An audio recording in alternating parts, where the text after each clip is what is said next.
combat. The situations are so confusing and fluid and fast changing. A top-down management style is just not going to work. Of all the military books that you can read, warfighting is the most condensed and straightforward. Is your team fit and ready to engage the competition? And a lot of organizations just want people to work. But do you want people to think and be agile enough to adapt to the situation at hand? Probably so. In the Marine Corps, this is called the Marine Air Ground Task Force. But the key to this MACTF concept is that it's scalable. So you want to know who is supporting who, and that comes down to allocation of resources. And when everybody can't have everything they need, who gets the priority? It's the person that is supported, the organization that is supported. The backbone attribute of your people is professionalism. The way warfighting talks about it is you want people skilled at not just getting things done, but people with high intellect who can assess changing situations, deal with uncertainty, and still get the job done, whatever you need it to be. A better way to say that would be, how can you be bold, take risks, measured risks, without a good sense of judgment, without knowing what your limitations are and your capabilities? You can't do it. Ignorance I can handle. If you don't know how to do something, that's understandable. Then, as your leader, my responsibility is to get you some training, or maybe even teach you myself how to do something. But when we talk about acts of omission or laziness, there's rarely an excuse for that. So you have to deal with it. But there needs to be some semblance of communication so that the people at the top of the organization know what's really going on. And conversely, the people that are the more junior employees, they understand what the leaders are trying to do. And the Marine Corps believes very strongly, and you got to think about this for your team, the basic individual skills, that's the backbone. So you do need the plans, you need to know what the larger organization is trying to achieve and how we're going to, get there in training. But the backbone is basic individual skills. Chapter 3 of Warfighting, preparing for war. You're not preparing for war in your business or in your school team or whichever, but the dynamics are the same. The principles in this book and in this chapter help us prepare for uncertainty, rapidly changing situations, and training our people to deal with those dynamics. Hi, I'm Mike Targos, retired Marine and leadership coach, founder of Center Desk. I founded Center Desk Leadership Coaching to help new managers or untrained managers bring in my military experience, leadership, tactics, strategy, planning, as well as my civilian leadership experience as an engineering, project management, and sales leader. All this to help you and others maximize their leadership potential. More tactics, strategy, and leadership coming up, so if you like this, subscribe, more to follow. Of all the military books that you can read, Warfighting is the most condensed and straightforward. First written by the Marines in 1989, it's their primary doctrinal publication or book that shapes the way all Marines think and approach situations. The mission of the Marine Corps when they're not at war is to prepare for war. And while your business or your team is in a form of war every day, it doesn't mean that you're prepared to meet those requirements. This chapter of warfighting is about preparing for that. Are you doing the things that you need to get ready when the time comes?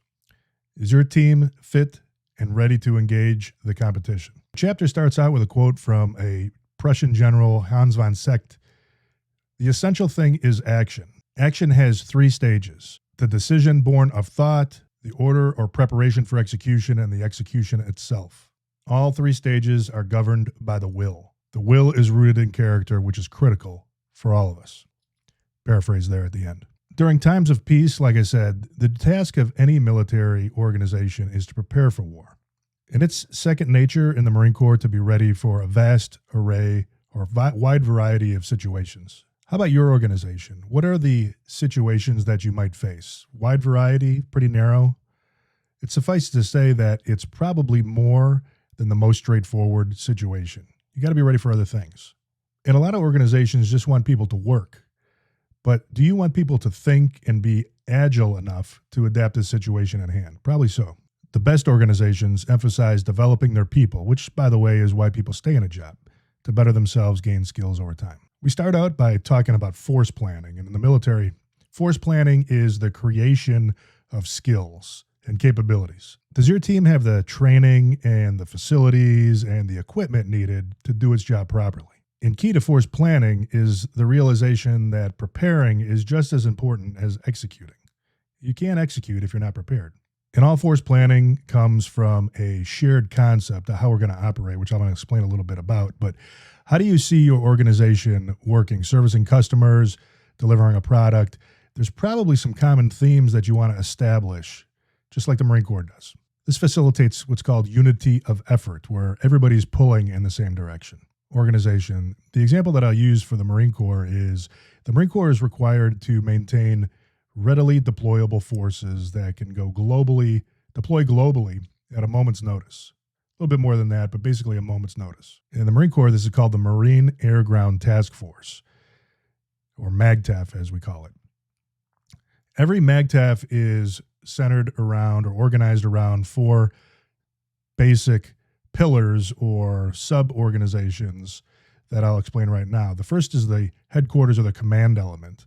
This is where the leaders of the task force, by the way, is a military term meaning a temporary organization pulled together for a specific purpose. Maybe you have that in your organization when you pull a few people together, a couple people, or maybe just one person together to handle a temporary project. That would be a task force in the military. But a Marine Air Ground Task Force, or MAGTF, has a command element, headquarters, like I just said. Then you have a ground combat element, air combat element, and a logistics element, or logistics and support element, meaning you're going to have ground forces if the situation at hand calls for ground offense or defensive capabilities. You're going to have an air combat element with transport helicopters, tilt-wing rotary aircraft, fixed-wing aircraft, and all the support required to fight and support from the air. And then you're going to have logistics.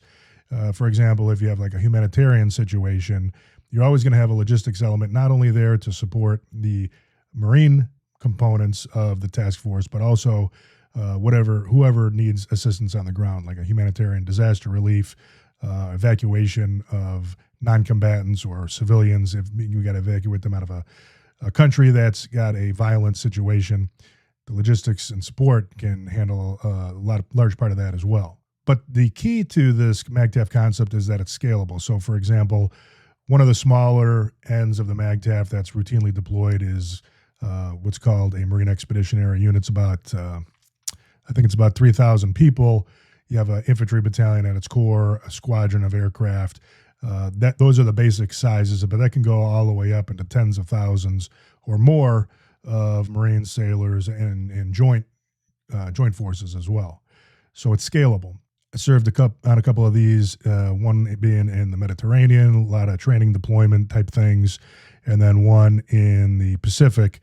We actually did a humanitarian assistance in the Philippines in a mudslide scenario back in 2005. So you have a headquarters element, then you have these 3 subordinate elements in there. Key to the operation of this task force is knowing who is supported and supporting. Something you might think about in your organization is you're probably going to have changing relationships. So, for example, your sales team is probably going to be supported by other elements of your organization when you're trying to secure a large win, large project or something like that. But then when you come into execution, maybe you have the final stages or the key delivery of the product. Then your operations team or your engineers or maybe your people in the field, they're supported. So it can change. But the key thing is, thinking back to unity of effort, you want to know who is supporting who. And that comes down to allocation of resources. And when everybody can't have everything they need, who gets the priority? It's the person that is supported or the organization that is supported. So how do people know how to do all this? You can be very prescriptive, but if you think about it with the changing situations, you're just not going to be able to document how you're going to react to every single complicated situation. Anything with people is very complicated. So you have doctrine. And in the Marine Corps, this book, Warfighting, that I've been talking about for 3 episodes, this is the primary doctrinal publication. There's several. I think there's like 7 or 8 doctrinal publications. Pretty short, 100 pages about each, maybe a little bit more, a little bit less. Strategy, tactics, intelligence, logistics, all kinds of different basic subject areas. But what doctrine does is it provides a framework for how people think, make decisions, how they operate, how they work together. It's not prescriptive. It is meant to provide leaders really everybody in the organization, with the basic mindset of how we operate as a team. I mentioned this in the last video too. You might want to consider something that for your organization, something that's maybe it's not 100 pages, but maybe you do have a document that really at a high level, at a philosophical level, not theoretical because you're really going to do it, but at a high level, describing how you as a leader in the organization, maybe you're the leader of the whole organization, how do you envision success? How do you support your customers? How do you take products to market? How do you engineer? How do you operate, in the field, that kind of thing? That's what warfighting is. And the backbone attribute of your people is professionalism.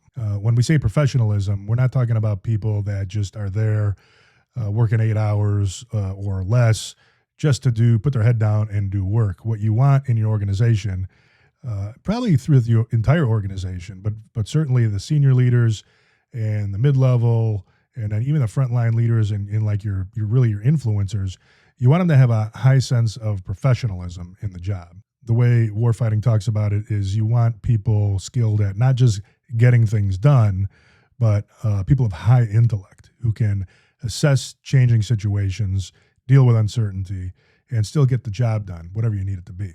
And an attitude that you may have seen too is, and I remember this in the Marine Corps, is people described as thinkers, and then the executors, look down on the thinkers. But the reality is you need both. It's not enough just to do things, and it's not enough just to think about things and theorize. So a real leader in any organization is able to do both. And the more senior you get, the more thoughtful and far-looking that you need to be. You're probably getting a little bit further from doing things yourself. You have to be able to do some of that. You have to lead people. You have to show them that you're capable and know what they deal with and are willing to help out. But you have to have that long view.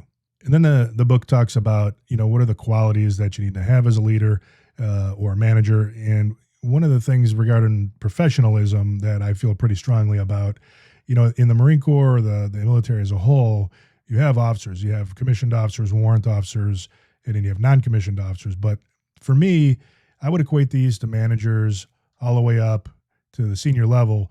And the idea here is once you become a manager, maybe your first manager job, you are inherently bought in to what the organization is trying to achieve. So when I talk to managers and they're telling me about their people who just aren't doing what they need them to do, they don't seem focused on what the team's goals are, or they have excuses for why we can't do that or why we shouldn't do it that way.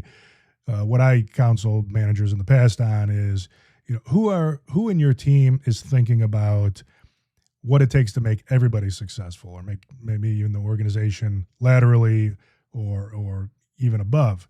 And the answer that people inevitably come to is, I am.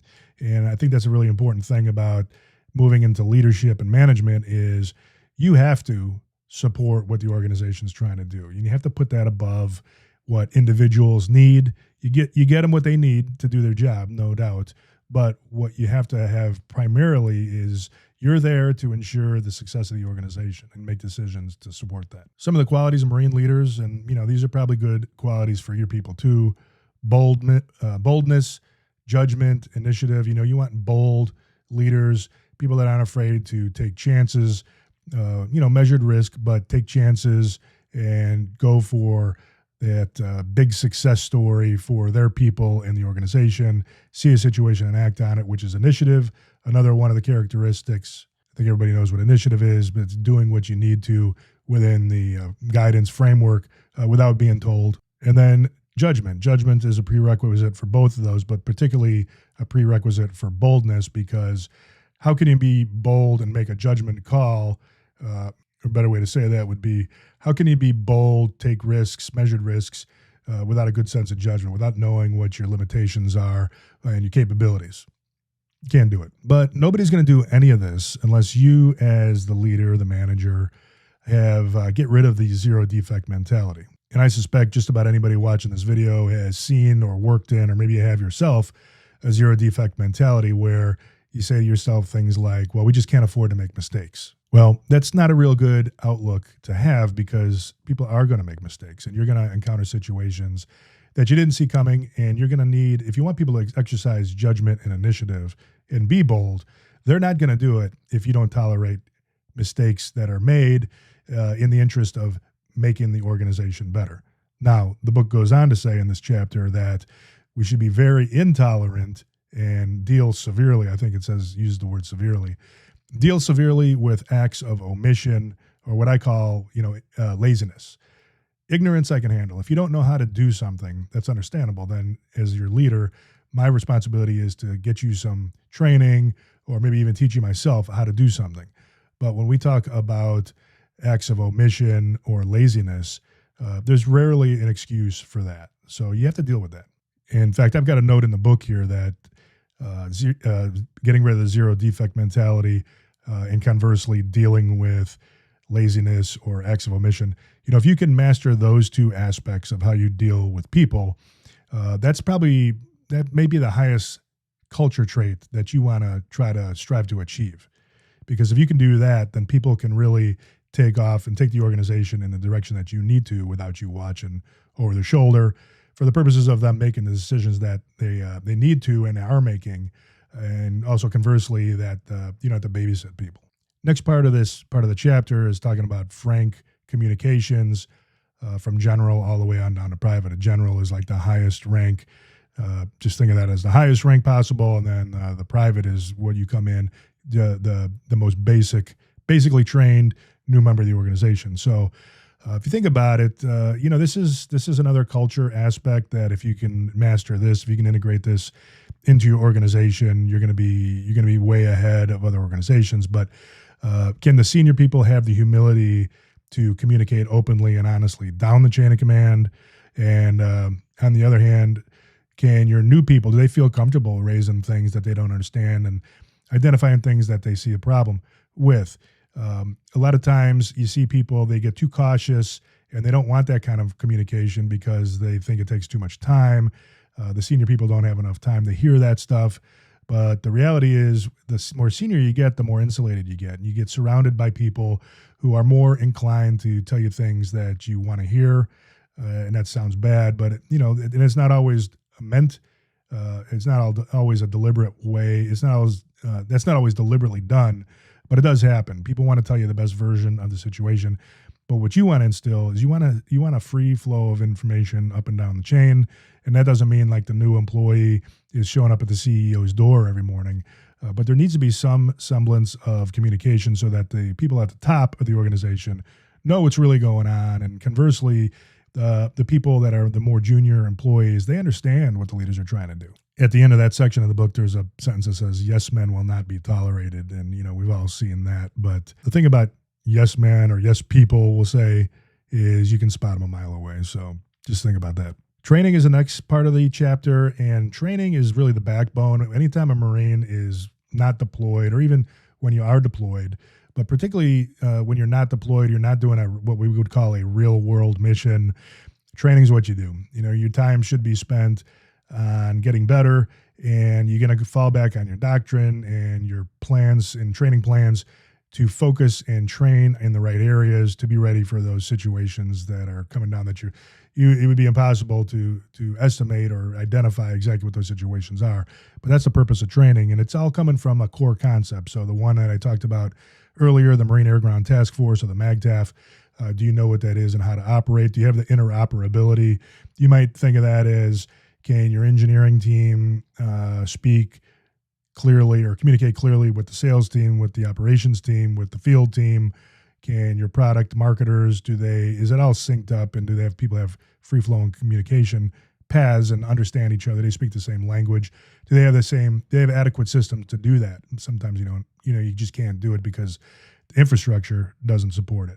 But that's an aspect of training as well, is making sure those communication paths are flowing clearly and people are speaking the same language. That's part of the reflection of your doctrine. This warfighting book being a great example of about 100 pages that is meant to pull the whole organization together, give everybody a common framework, operating concept, common framework is what you need. And the Marine Corps believes very strongly, and you got to think about this for your team, the basic individual skills, that's the backbone. So you do need the plans. You need to know what the larger organization is trying to achieve and how we're going to, get there in training. but the backbone is basic individual skills. So you might think, and the book talks about how you want people to be true professionals and experts in their field. So, think about your organization. Do you think about the people that way? Do you think about needing them to be an expert, or do you just want them to do work?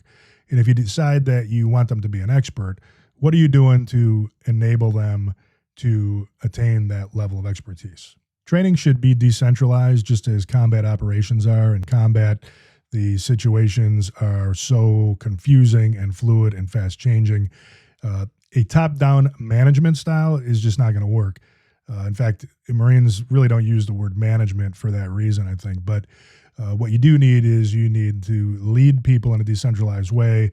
You're not going to be able to get that kind of rapid decision-making, applied judgment if your training doesn't replicate that as well. And that's really one of the key principles of Marine Corps training, and probably training across the military, is it's got to be realistic. It's got to be based on scenarios that you could encounter, and it's got to be decentralized, because you're going to have junior managers, junior leaders making decisions without you there. And while you might think I need to be there and that's part of my job is to supervise, it's a basic misunderstanding of the word supervision, is that you will be around for all these situations, because it's not possible. One way training is described is called drills, and think of drills as like something basic and, well, it doesn't necessarily need to be basic, but it's repetitive. What are some things that your people do all the time that you want to have standardized and that you can practice day in and day out? Like drills might be a particular way that you do CAD modeling, or a drill might be a way that you make a customer call, introduction call, or follow-up. In the field, where you have your technicians operating on equipment, those are good examples of drills too. And you as a leader, you have to put in place a training plan that lays out exactly what the expectation is and facilitates or enables people to be able to do it that way every time. And the reason they would do it that way every time is because you've ensured that the training fits with what the rest of the organization needs. That's a drill. SOP is another way of thinking about it, standard operating procedure. SOPs don't necessarily need to be hands-on action. It could just be the way that you do communication or that kind of thing. But drills, the way that we describe it in the Marine Corps, is one of the most famous ones, or one of the more common ones, is gun drills. So you have a machine gun with 3 or 4 or 5 people, and you get the gun set up in the same way, and these are timed, and you have that gun crew just doing you call them gun drills, one after the other, until you get so good at it you could probably do it blindfolded, which is something every Marine says they did. But anyway, drills. You want to introduce friction. If you remember that from the first video, the friction is the thing that makes the seemingly simple and straightforward almost impossible. But when you're doing training, and like, for example, if you're going to introduce scenarios and you're going to ask people to talk about how they would handle it, you want to give them a little bit atypical at time. You want to give them confusing aspects to the scenarios. So if a customer calls, and example might be, if a customer calls and yells at you, what do you do? Okay, well, nobody in a training situation is going to say, I'm going to yell back at them. But everybody's human. So you want to illustrate a scenario, to use that example, a little bit more accurately, like you would really see it, which is you're on a call with a customer. Everything seems to be okay at first. Then they still start illustrating a situation. You don't know the answer to this question. I mean, maybe you throw a specific one out there, and you have people around that can critique, which is the last part of the training section. There is you do a critique. So you have somebody run somebody through a scenario, then you do a critique on the end of it. And critiques are valuable for refining your training, your process. But really, the focus of a critique is to give people feedback on what they did well, what they should improve on. And critiques can be overly formal, and you do need some formality, because in your continuous improvement process, for example, you want to be able to feed that back into your process to the front of the value chain. But you also want a little bit of informality in critiques, and you do want some opinions, because you want to push the envelope, and you want to improve, and you want to innovate as well. So, but have some critiques. Have some challenging scenario training for your people, and then you want to critique it after the end. So what's the backdrop for all this training? One of the things that you'll hear in the military, I don't know if it's across the whole military. Yeah, I think it is. Professional Military Education, or PME is the acronym. Everything in the military is an acronym. But professional military education, this is where you have deliberate time set aside to pull people off to the side and groups, really. And you have like a book discussion, you have an article discussion, you have a lecture, you get around a map and you talk about tactical scenarios, things like that. Professional military education, you want something equivalent to that, and it's probably not uncommon for organizations on a Friday afternoon to kind of, not answer the phones, gather in a training room or something like that, go over some training subjects. But you want this to be high quality. I've seen a lot of these programs, and the best ones are very well prepared. They're not so frequent that you can't prepare for them. So you want to have good preparation. You want to decentralize that too. You want to have your people teaching each other, but have it be a positive experience. If you can do something that gives somebody a tangible skill, like lean training, for example, might be a good example of like the civilian version or business version of professional military education. And then the last aspect of professional military education is self-study. And that's something the Marine Corps, with the publishing of this book, took very seriously back starting in 1989, which is Marine leaders are to be readers. Reading is a big topic in the Marine Corps for leaders, hopefully, more than leaders, people aspiring to be leaders, but military history, tactics books, and even business books too, because it shapes the way you think. And it's pretty easy to pull together a book discussion club. You just identify something, give people a month or adequate time to read it. Have somebody lead the discussion, have a couple pointed or open-ended questions, and talk about it. One in military is big on historical battles, battle studies. Maybe the equivalent of that for you might be a business case study. And getting towards the end of the chapter, they're talking about personnel management. This is more than just hiring people, but this is hiring people. This is personnel evaluation systems.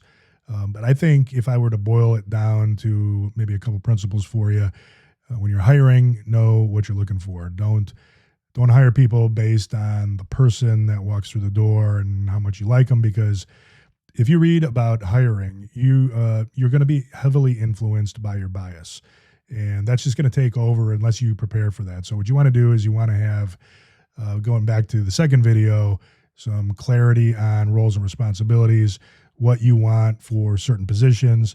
You want to try to quantify that a little bit. You want to assess or grade people that come in for interviews and pick the right people that way. You want opposing points of view in people that are interviewing the applicants. And then when you decide to hire them, you want to have a quality onboarding process. A week, the first week's got to be high quality, people ready to go to greet them, all their equipment ready to go, laptop, whatever the case may be. And then on a sustained level, you want to have a yearly personnel evaluation system where even if you're a small organization, you don't have anything formal like Paylocity or Success Factors or something like that, you want to have some way, you have to have some organization to how you're going to value when I establish some goals. I mean, it could be like on just a plain old document and say, we want to do this year. This is how we're going to measure it. Look into SMART goals, SMART, measurable, achievable, realistic, and time-based. So you want to organize your goals that way. But the point is, you want to have some structure to the way you bring people into the organization, keep them in the organization, make them better, and then, if a case may be, unfortunately, exit them out of the organization because they're just not doing what you need. All that needs to be fact-based, communicated ahead of time, should be very logical, understandable, and kind of what we've been talking about with all these videos is based on your operating concepts or your doctrinal foundation for your organization. What are the basics of what you're trying to achieve, and a little bit on how you're trying to achieve them. Promotions is an aspect of that, and in the Marine Corps, promotion is it's partly time-based and it's partly merit-based. So you have the more senior you get, the more it comes off of time-based, and the more it goes towards merit-basing, the more subjective it becomes as well. In a good way, you have people with very calibrated eyes, senior leaders themselves, picking the next group of senior leaders, and you want something like that. I already talked about equipment a little bit. You want to make sure that people can interoperate. So equipping, the book talks about the Department of Defense and the military has a long acquisition, what they call it, or think of it as fielding equipment or bringing major equipment into your organization can be a lengthy process. The oversight of the funds and that kind of thing. But whenever possible, you use off-the-shelf equipment, and it even talks about that in the book. So you want to take a look at how fast can you get people what they need, but at the same time, making sure it's the right thing they need that's going to help them to operate as part of a larger group. And the equipment itself is based off of those operating concepts. For example, I mentioned tilt rotor aircraft, and the one in the Marine Corps is MV-22 Osprey. Really interesting ride if you've ever been in one. But that was developed because the Marine Corps needed what they call an over-the-horizon capability, where you could be off the coast of a country, but over the horizon, so you can't see the ships. So they needed something with enough range to be able to transport from over the horizon, basically coming out of nowhere, and land troops and supplies in enemy's territory. But that's an example of equipping your people or your organization with something that really is in line with the operating concept. A lot of organizations buy a lot of things, spend a lot of money, and there's no requirement to begin with. And last thing on that is you don't want to have people so reliant on equipment. I'm not sure, what an example for you would be, but you have like drones, you have technology, you have automation. You want to be able to have people that can get the benefits of these systems, but at the same time maintain their sharp intellect with regard to what they're trying to do and not become overly dependent on that technology. When I was a captain, I remember talking about night vision devices that way, or night vision goggles is, we're going to be too reliant on this thing that allows us to see at night. But that was, like late 90s. And I could say by the time I deployed to Iraq and Afghanistan, we really needed that stuff. And I did not notice, or I don't think anybody really felt that it atrophied your skills to the point you were so reliant on it that it was a bad thing. The benefits definitely outweighed. You could see at night, you could see infrared, you could see distances, and the enemy just did not have that capability, so it was worth it. So to wrap this up, the chapter, there's two basic ideas, and that is preparing for war and then waging war. And but you're not going to wage war without preparing for war. And so for you, if you expect your organization to perform to a certain level, but you're not doing any training, you're not sustaining skills, you're not bringing new skills into the organization, you're going to eventually, I think, you're probably on a downward path. So you're going to have to think about a training plan for your people, for your organization. It's got to be based on the concepts. We talked about the MAGTF, for the Marine Air Ground Task Force concept. This is how we fight. We always have a way to go in on the ground, in the air. We can support ourselves. We have command or HQ that is capable of coordinating, command, and controlling that whole thing. But in the end, and the way the chapter ends up is, you really can't separate preparation and execution. Preparing for war, the way the Marine Corps talks about it or says it is train like you fight. That's the same thing for you. Train like you intend to execute. Make sure people can talk to each other. They're speaking the same language. Make sure you have a decent single concept across your organization that it's simple enough for people to understand, but it's detailed enough that it's useful. Develop your people, train them to deal with uncertain situations, make challenging training, critique it, take a look at your personnel management system. How do you get the best people in, develop them while you have them, and then get the people that don't need to be in your organization out of the organization? How do you equip people? Do they have what they need to do the job? What are the character traits that you're looking for people? Boldness, judgment, initiative. You as a leader, have you gotten rid of that zero defect mentality, except in the case of laziness? And that's about it. Next chapter is the conduct of war. We'll get into some of the tactical principles of execution that I think are going to be really interesting for you. If this was good for you, share it with your organization. Get a hold of me if I can help bring this kind of mentality into it. And otherwise, hope you liked, hope you subscribed. And if there's anything you'd like to see in the realm of tactics, strategy, planning, or just leadership in general, love to see a comment below and we'll get it out there. Thanks.